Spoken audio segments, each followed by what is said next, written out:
My people, this is Trejo Live, and I'm ready to talk about surrendering to God. First thing I need you to do is surrender your time, and I promise you won't regret it.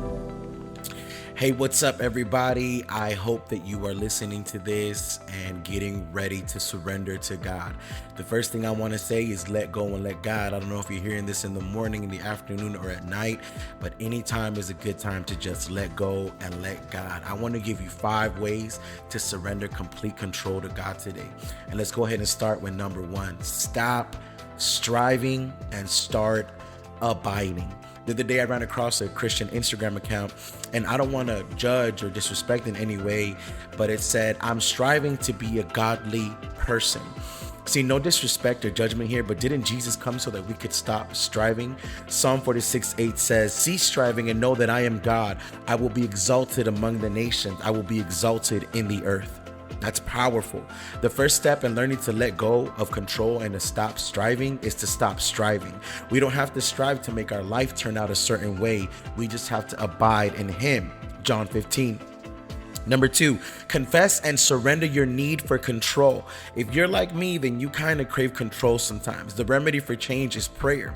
Go to God and be honest. Tell Him how you feel. God, I confess that I like being in control. There's nothing wrong with that. I know that it makes me feel safe and secure. I know that it makes me feel like I have a purpose, but I know that being a control freak isn't going to get me anywhere. Help me surrender control to you each and every day. Help me trust in you deeply so that I will not fear surrendering that control. Help me remember that you hold it all. If you're having trouble surrendering through prayer alone, try taking out a piece of paper and write down the things that you're holding on to so tightly that you don't want to let them go. One by one, lay them down on the floor. And as you're doing so, imagine yourself laying these very things down at the feet of Jesus.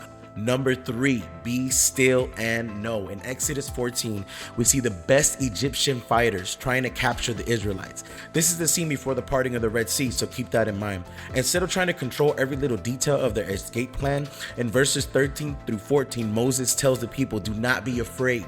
Stand firm. The Lord will fight for you. You need only to be still. And you know what God did? He rescued them. He was in control the entire time, the whole time. When the enemy was on its way, ready to take the Israelites down, He can do the same for us. We just have to trust and rest in Him, no matter how close or how far the enemy may be. Number 4, trust.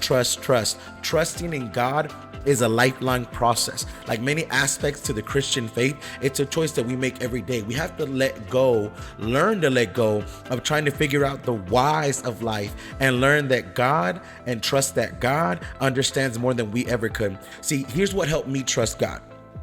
Whenever my flesh would try to get in the way and it wouldn't allow me to trust God, I had to make a list of things that God has carried me through. How many of you here have a testimony? I know that I do. Sometimes you listen to a certain song that talks about what God has carried you through. One of my personal favorites is I Give Myself Away. For it was not until I gave myself away that I was able to truly receive the power and the favor of God because I had given Him full and complete control. I want to end with number 5. Let's seek God.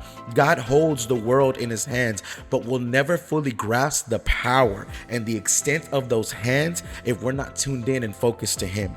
Let me tell you why. When we surrender control, we wait and we trust in God's plan. We know that He will be faithful to lead us where He wants us to go. Jeremiah 29:13 says, you will find me when you search for me with all of your heart. Seek God and He will direct your steps.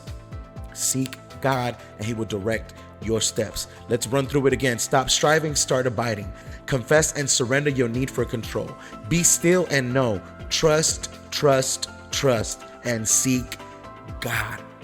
Father, I just pray that anybody that's hearing this, that they be able to fully surrender control to you, God, and that they learn to trust you, that they learn to stop striving and start abiding, that they walk in what you prepared for them, that they seek you, God, that they trust you, God, in the mighty name of Jesus Christ. Let's go.